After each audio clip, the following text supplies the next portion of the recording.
woman looks right into the camera and says, it's about power and who gets to wield it. That's the message they're trying to give to you. Oh my God, there's a new Star Wars thing, and it's ruining everyone's childhood again. It's fine. Honestly, it's fine. I watched The Acolyte. It's on the Disney Plus now. Episode 1 was fine. I kind of saw the twin thing coming, but episode 2, fine. Episode 3, everyone loses their minds. If you're watching, press the subscribe button, press the like button, press the thumbs up. Subscribing is scientifically proven to make me happier, and it'll probably make you happier too. So you should do that. I'm on YouTube, right? And I watch it pretty often. They're all losing their goddamn minds over episode number 3 because it isn't exactly what they want. I know that sounds stupid, but they wanted Star Wars. They wanted good guys with blue lightsabers, bad guys with red lightsabers, bang them together, and then the good guys win. That's what they wanted, I think. It's a very simplistic view of the world that most people have, and it's a very simplistic view of Star Wars in general. Is they want a good guy with the blue lightsaber and a bad guy with the red one to fight each other. That's what they want. And if you're not doing that, then you're screwing up, right? That's what we wanted. This is what they wanted. They wanted this guy and this guy to hit and slam each other. And they wanted this. Yes. This is what they wanted. Hi, how are You're even wearing a robe. Good job, Stream Wizard. Stream Wizard has a Stream Jedi now. Stream Jedi now, yeah. Good job, Stream Wizard. Thank you. But that's not what they got. No, what they got is a complicated tale of people having issues and different beliefs. People looking at the Force from a different perspective. Very upsetting if you're a YouTuber. This very much upsets you because you want exactly what you want in exactly the way you want it. And if you deviate in any way, shape, or form, well, then you're ruining someone's childhood, and you're an embarrassment, and you're making dog shit, absolute garbage. A paid sponsored review that says it's excellent. Let's see, it's sad face and grayscale. See, very sad. The word turd. Did it break Star Wars? Epic fails. Absolute worst. Very controversial. I agree it's controversial, but it's good. Let's see. The people with sad faces. Breakdown. Brave disaster. Then groom them into their religion. Dude, not gonna watch other people's content, but it's fine. Trust me. The episode 3, spoilers for The Acolyte, I suppose, was a good show. It was fine. You've got a handful of Dathomir witches. Maybe they didn't say the word Dathomir, but you've got a handful of witches who use the Force because the Jedis don't own it. Remember, it's everywhere. Binds us and all that fun stuff, and it's in everything, and everyone, and every rock, and every tree. So there will be people, throw this out there, that aren't Jedi who recognize it, and they see it, and they comprehend it, and they start to use it, and things like that. But the Jedi, in their arrogance, hey, guess what? A lot of people call them arrogant. Think that they own it, or they have to control the people who can use it. So what they do is they scoop the children up, and that's what we watch on episode 3. People from 2 different points of view coming at this situation. You've got the witches who have these twin girls who are Force sensitive and using the Force and things like that, and they think that it means certain things for their ideas and their ideology and their beliefs, which again, beliefs are the problem. They don't want the Jedi to take these children, and then the Jedi think that these people shouldn't have the power, and if anybody who has that power needs to be brought into their way of thinking, or else they will become dangerous, possibly even dangerous weapons. And the episode 3 even says it. Like, the woman looks right into the camera and says, it's about power and who gets to wield it. That's the message they're trying to give to you. But it has a message, so they have to be very outrage upset and about drama for views, that's what it boils down to. Yeah, absolutely. That's the thing, is that performative overhate of Star Wars will get you a lot of clicks, man. I could create a whole new channel and just shit on Star Wars all day long, and I'd have way more subs than I do as a politics streamer. Absolutely. I absolutely would. Folks, they're making it woke again. The new Star Wars show started, and the first thing you see is a black woman. Oh my God. And No, where did this come from? How did we get to this point? These women are saying things that aren't true about the Force. It's a fucking belief structure, man. Of course they believe things differently than the Jedi. Why would that surprise you? Why would you not want to see new, interesting points of view from the universe that you already know so much about? Oh my God, they one fire killed all the witches. No, it didn't. I watched one angry streamer or angry YouTuber say, "Oh, the one little fire started by a girl killed all the witches." No, the Jedi killed all the witches, you idiot. They're overanalyzing the things they hate and underanalyzing the things that they hate. It's very confusing. They were overanalyzing the hair of the children, because these two twin girls who have the same hair every single day, every single time you see them, grow up and they both still have the same hair. Yeah, no shit. Well, that's impossible. Why would they still have the same hair? Well, because they had the same hair for the past 20 damn years. What are you talking about? Of course they have the same hair. It's fine. It's how the audience comprehends people.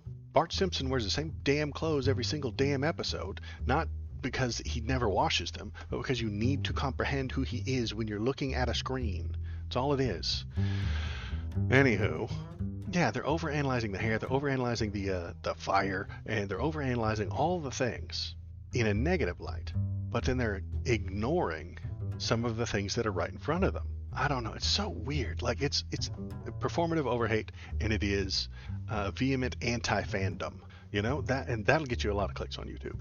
You're right, Shinsento. It is drama for views. That's what it boils down to. If I were a drama YouTuber, I could have a lot more views, and I could be way more successful. But I don't want to, because then they would win, and that would only perpetuate the YouTube hate spiral that exists.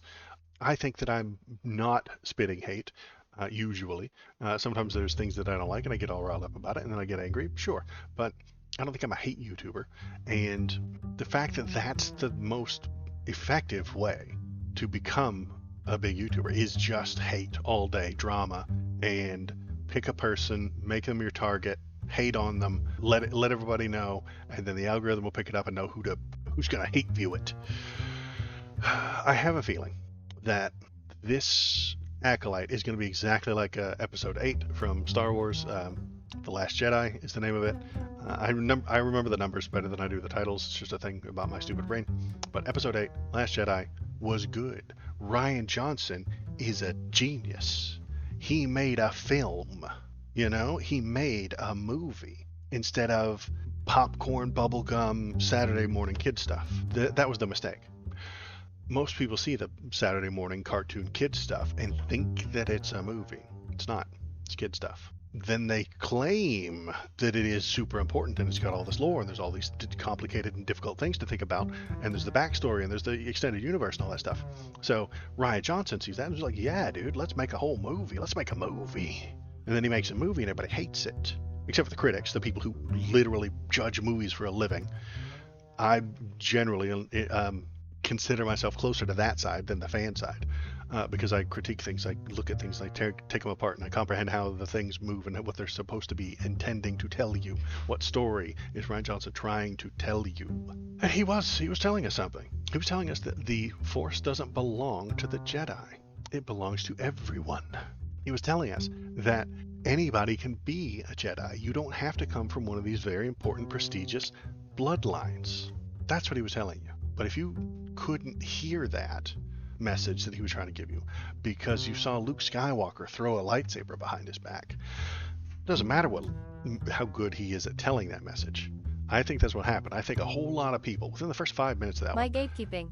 within the first 5 minutes of that movie, you see Luke Skywalker grab that lightsaber and throw it behind him because he's telling you that that's not what makes a Jedi. He's telling you that no, he's not going to help. And that gave so many people heart palpitations. They're doing that thing that Yoda does when he feels the Order 66. And they have the heart palpitations when Luke Skywalker threw that thing behind his back.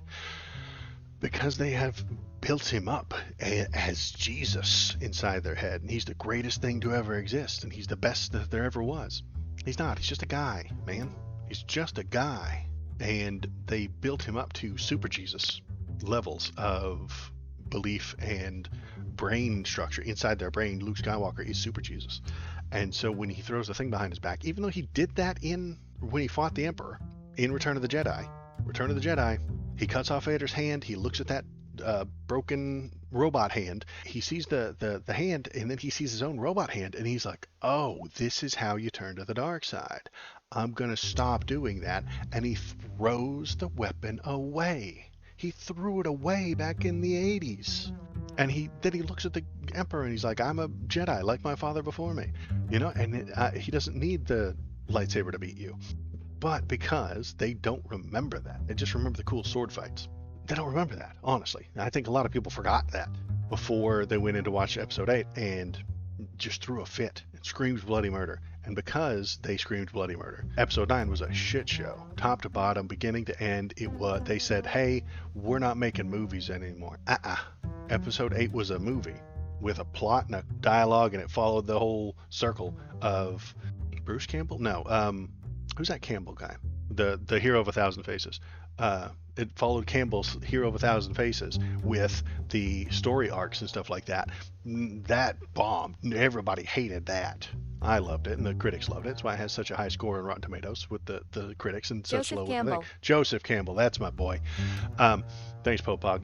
It had Joseph Campbell's circle in there, and that was a movie, and they could not do that again. No, we're not doing that again. So episode 9, what we get is popcorn bubblegum Saturday morning nonsense, and that's what we got. So the Acolyte is closer to something Rian Johnson would do. It really is. It's not a popcorn bubblegum Saturday morning cartoon, and the people who want it to be are upset on the internet as usual, and they're paid to be upset. Honestly, they're rewarded for being upset by the YouTube algorithm. It's amazing. It's a weird culture we live in. Episode 8 is the best Star Wars movie if it was set 1,000 years apart from the main films. I think Episode 8 is one of the best ones. It's, in my opinion, it's second behind Empire Strikes Back, which I think, I got a little Empire Strikes Back thingy we're getting with this new Acolyte show. I did some spoilers earlier, but I won't do them again. But the Acolyte show is closer to a Rian Johnson jam. As a movie, it's very good, but it is the worst episode of its trilogy and does not connect well to the main trilogy. I agree, it doesn't connect well. And I think it was made, I think that's because it was made by a guy who was trying not to make Saturday morning cartoon schlock. He was not trying to make stuff. He was trying to make a movie. And he took all the important stuff and he tried to make it more serious than it usually was. And I think episode 8 was a lot more serious than it usually was. And that made me feel better because I've matured. I have matured. But yeah, I've matured since Saturday morning cartoons and since the 80s. So I was happy when it matured. I liked that. That was a good choice. And then he even says it right there in the movie. Episode 8, let the past die. Kill it if you have to. He was talking to you. He was talking to you, the Star Wars fan. Let the past die, even if you have to kill it. That's what he was telling you. And most of the fans couldn't comprehend it because they'd had the heart palpitations from seeing Luke Skywalker throw the thing behind his back. And they were like, oh, and then they died. And then being dead, interesting, I have the exact opposite feeling I felt in 8, like I woke up to a late night episode of Flash Gordon. Really? Okay. I don't know how you got there. It was a little more adult, I think. And I loved the message that anybody could be a Jedi. The fact that Kylo tells her that her parents were just drunks who sold her for drinking money, that's brilliant. That's fantastic. Because at the end, again, and I'm not even kidding, Thomas didn't even know this about Broom Kid when the little boy grabs the broom with the Force at the very end. He didn't see it because he'd had a heart palpitations while watching the movie. His heart stopped, and then he was in a fugue state. Palpitations, that's right. He was having palpitations right there in the theater. And when I mentioned, it was the second stream he and I ever did, a year and a half, almost 2 years ago. I mentioned Broom Kid at the very end, who was playing with toys of Luke Skywalker. I thought that was brilliant. The very end of episode 8 is gorgeous. You've got the poor kids who made their own toys, who then like tell these grandiose stories about Luke Skywalker that aren't real. They're overly fictional, just like the people watching the movie who thought Luke Skywalker was Super Jesus. They thought he was more than he actually ever was. They built him up in their heads. This is brilliant. This is what the fans have done anyway. And he put fans in the story. And then one of them grabs the broom with the Force and doesn't even know he did it. Broom Kid doesn't know he's using the Force. And he's holding it up like a lightsaber there at the end. Gorgeous. Anybody can be a Jedi. You don't just have to be from one of the proper bloodlines. You don't have to be trained at Temple on Coruscant. It's for everybody. And that's what he's trying to tell you. So my feeling in Ader was also one of immense disappointment because I realized they didn't have any plans for the trilogy, which was the rope I was giving the first one. Literally making a connection with fans new and old. I thought so, Malcidian. And they turned that rope into the noose that was the third film. Well, I think that that is the way that they had to go. Episode 7 is made by J.J. Abrams. J.J. Abrams only does two things: nostalgia and questions with no answers. That's it. That's all J.J. Abrams is good at. He's perfect for episode 7. Nostalgia. It was heavy in nostalgia. They went to a cantina. There was a desert planet. Poor little kid who's good with machines. There's a cool little robot that makes funny noises. We go on a journey. We get into the Falcon. Everybody feels good. You feel good when it goes into the Falcon. And then he says, Chewie, we're home. Chewie, we're home. And everybody feels good. This is nostalgia. It feels good on your nostalgia bones. Then they have a new Death Star, which is just a fucking death planet. It's not a space station. It's an entire planet. And then they blow it up in a thing where somebody snuck in and broke the thing. It's very nostalgic. It's exactly like the old movies, because that's what they wanted. It's coming back after 20 years. Was it 20 years? Might have been 20 years. Or 10 years or 15 years or something like that. But even then, nobody liked the prequels. So it's been 20 or 30 years since you saw that. And we needed to get back to what it once was. Great. The past was the past. Now let's go to the present. And you get Rian Johnson making an actual movie, making a movie that I think was actually quite good. And the fans hated it. Kylo Ren being a Scramo kid really disconnected me. I liked it. He was wearing his grandpa's shoes. Have you ever, when you were a child, did you wear your dad's shoes? That's what he was doing. Except his dad, his grandpa, is Darth Vader. So he's wearing that stupid mask. And the fucking guy tells him to take off that ridiculous mask. God, that was good. That was fantastic. Stop trying to be like the past. That's what that entire movie's message was. Stop being like the past. Move forward. Move on with your life. Get some new cool stuff.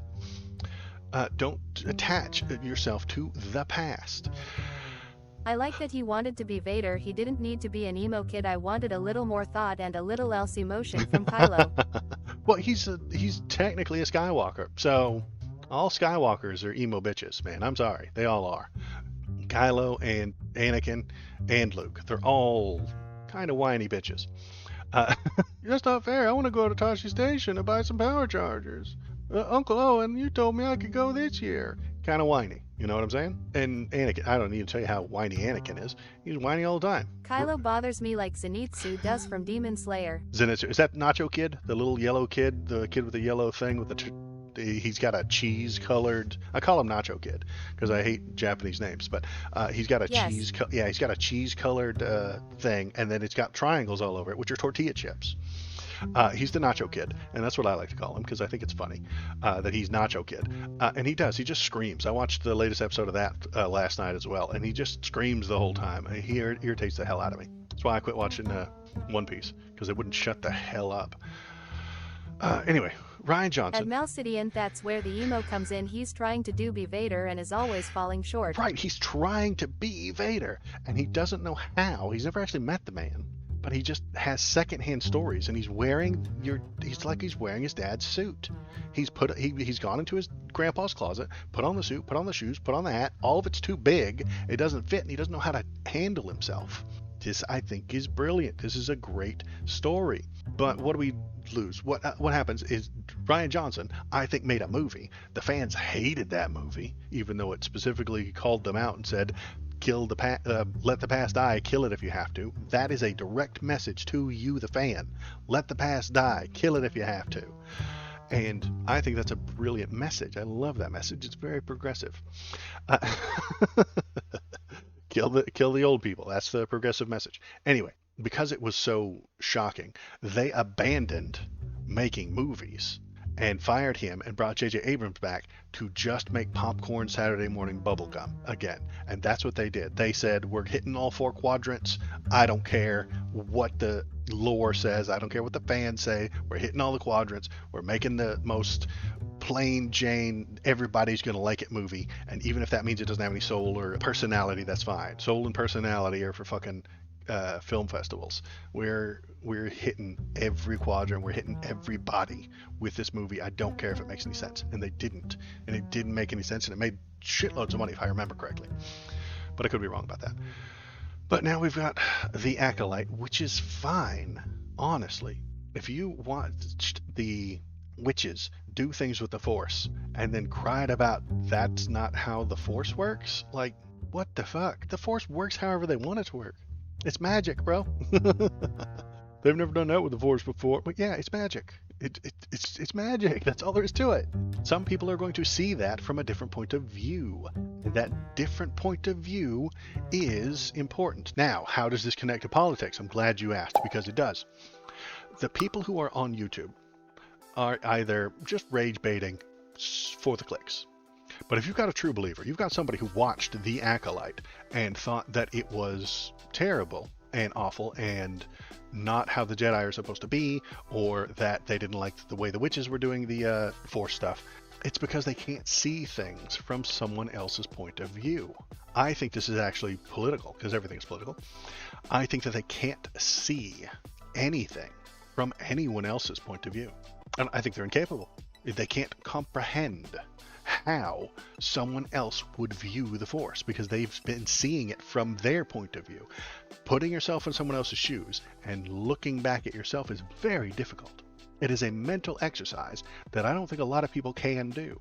I'm going to be political here, say mostly conservative types.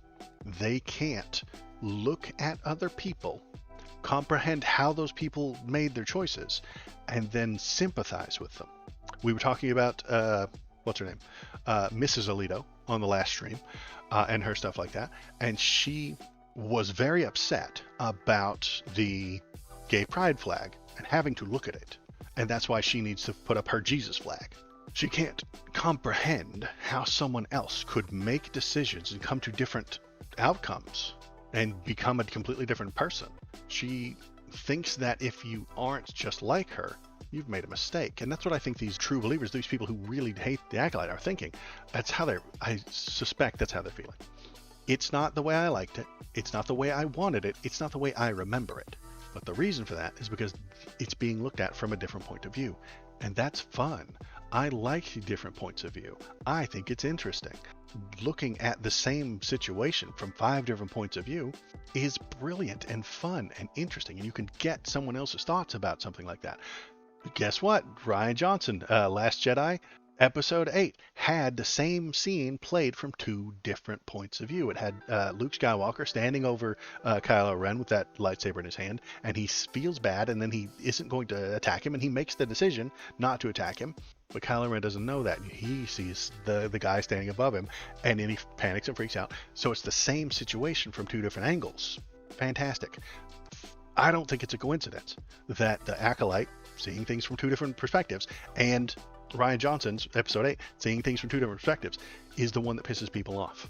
I think that that's part of it. I think there's some sort of psychological thing happening here, where the idea of seeing something from someone else's perspective is frightening to a lot of people. In their fear, what does that lead to? Leads to anger. And then they make YouTube videos, and then that YouTube video leads to more anger, and that leads to suffering. Boom, you just been Star Wars'd.